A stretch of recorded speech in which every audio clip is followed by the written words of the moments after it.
Бид өргөжлүүлээд энэ сэдвээр Америкийн нэгдсэн улсаас Монгол улсад суугаа элчин сайд хадагтай Piper Campbellтай ярилцгаж байна. Welcome to the Business Post. Бизнесийн хэв нэвтрүүлэг тавтаа морилно.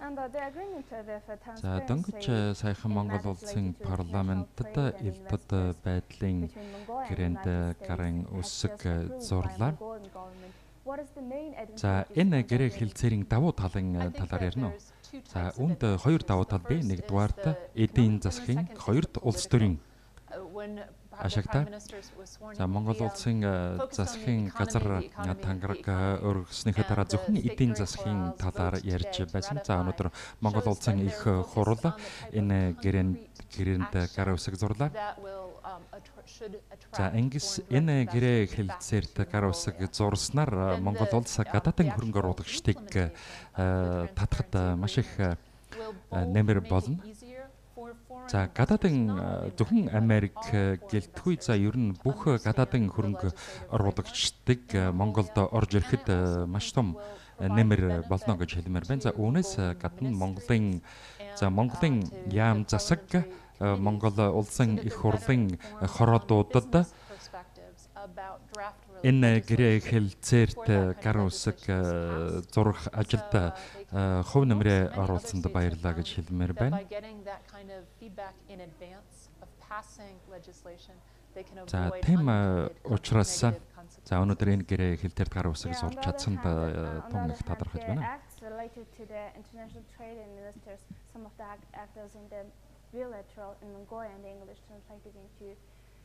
This matters got into the agreement. Is this real opportunity to get attention of US investors again? За элдод байдлын гэрээнд гар үсэг зурснаар Америкийн нэгдсэн улсын хөрөнгө оруулагчдыг одоо ихээр татах боломжтой гэж ойлгож болох. За ингэж ойлгож болно.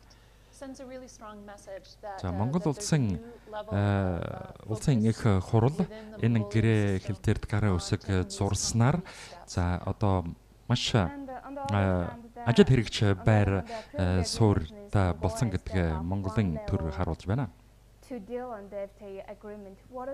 За дараагийн алхам юу байх талаар ярина уу?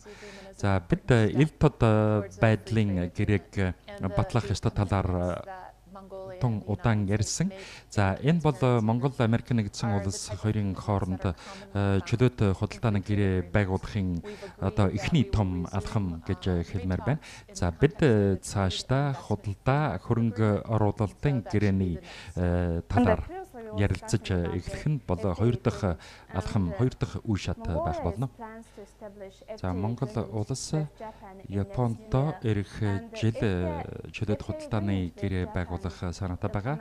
За хэрвээ энэ чөлөөт худалдааны гэрээ амжилтад хүрсэн тохиолдолд энэ нь Америкийн нэгдсэн улстай бас энэ гэрээ байгуулахад нэмэр үзүүлнэ гэж ойлгож болох уу?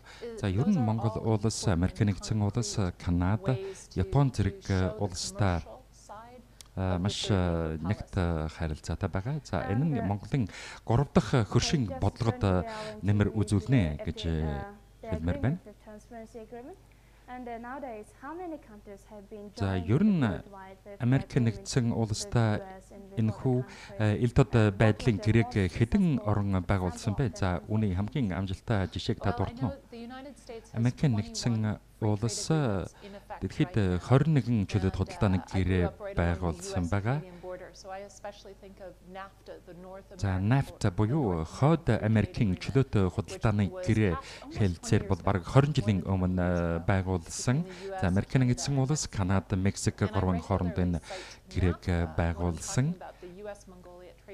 За мөн Америкийн нэгдсэн улс Монголын хооронд чөлөөт худалдааны гэрээ байгуулахын тулд за зарим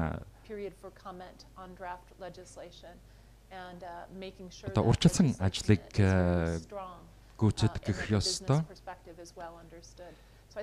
За тийм учраас за элдод байдлыг байгуулсныг би бол маш чухал гэж хэлмээр байна.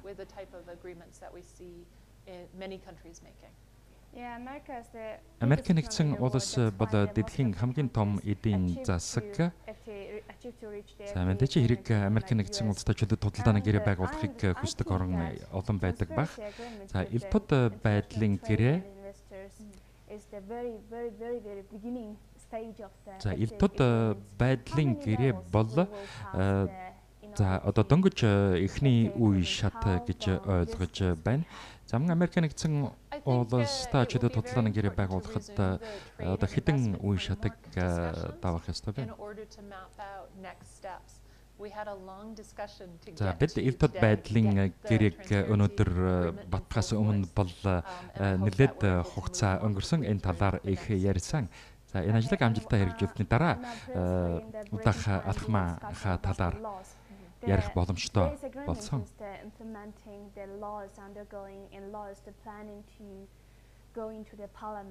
It means that in 2015, in the next years, the laws, all of the laws continue going to the past to the Mongolian parliament, Mongolian and English, right? Only laws that deal with commercial issues. So the transparency agreement is limited to issues that are focused on trade. Гэрээ бол зөвхөн худалдааны асуудалд хамааралтай. It only describes a way forward for new legislation. За элд тод байдлын гэрээ бол за дараагийн хуулийг одоо хуулийг бий болгоход маш том төлөвлөгөө өгнө. За сүүлийн үед Монголын засгийн газар солигдсон явдлыг та хэрхэн дүгнэж байгаа? За бид энэ үйл явдлыг анхааралтай харсан.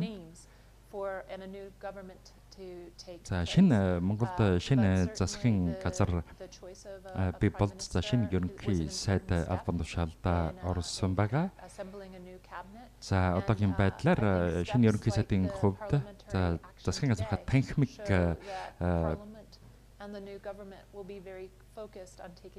байгуулах нь бол маш чухал гэж байна. За улс орныхоо эдийн засгийн нөхцөл байдлыг сайжруулахад тодорхой алхам авна гэсэн найдвартай байгаа.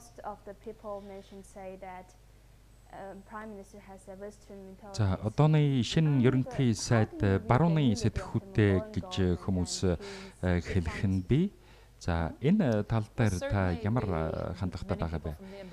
За ер нь бол Америк нэгдсэн улсын элчин сайдын яамны олон ажилчин Монголын улсын ерөнхий сайд ноён сайхан бэлэгтээ өмнө ажиллаж үзсэн.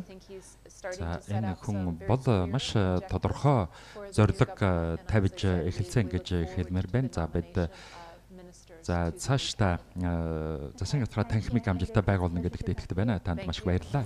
Тэдэнтэй Монгол Америк нэгдсэн улс хоёрын хооронд байгуулаад байгаа олон улсын худалдаа хөрөнгө оруулалтыг элд тод болгох тухай хуулийн хэлцээрийг өнөөдөр сойрхон баталсан. За энэ хэлцээрийн талаар бид Америк нэгдсэн улсаас Монгол улсад суугаа онц бөгөөд бүрэн эрхтэлчин сайд хатгатай Piper Campbellтэй ярилцлаа.